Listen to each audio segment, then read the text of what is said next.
आज मैं भारत के पूर्व राष्ट्रपति के जन्मदिन पर उनका कहानी जानेंगे।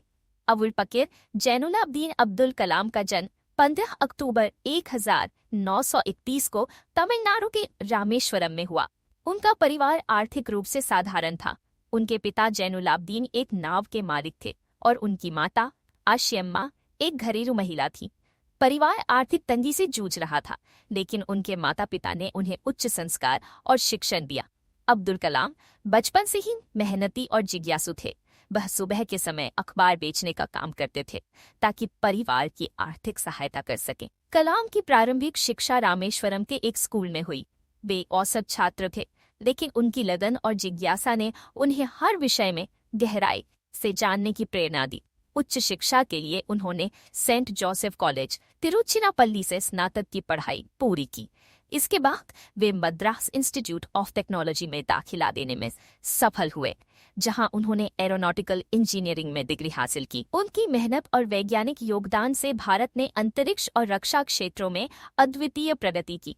उन्होंने अग्नि, पृथ्वी और त्रिशूल जैसी मिसाइलों के विकास में महत्वपूर्ण भूमिका निभाई। ये मिसाइलें भारत की रक्षा प्रणाली को मजबूत करने में सहायक रही। अब्दुल कलाम की कड़ी मेहनत और राष्ट्र के प्रति उनकी समर्पण भावना ने उन्हें 2002 में भारत का 11 राष्ट्रपति बनने का अवसर दिलाया। वे जनता के राष्ट्रपति के रूप में प्रसिद्ध हुए क्योंकि उन्होंने अपनी सरलता और सादगी से लोगों के दिलों में विशेष स्थान बनाया। राष्ट्रपति पद के दौरान वे हमेशा बच्चों और युवाओं को शिक्षा और विज्ञान के महत्व देते रहे। अब्दुल कलाम हमेशा से युवाओं को भारत का भविष्य मानते थे। वे मानते थे कि भारत को एक विकसित राष्ट्र बनाने में युवाओं का महत्वपूर्ण योगदान होगा। उनकी किताबें जैसे विंग्स ऑफ फायर और इंडिया 2020 युवाओं के लिए प्रेरणा स्रोत हैं।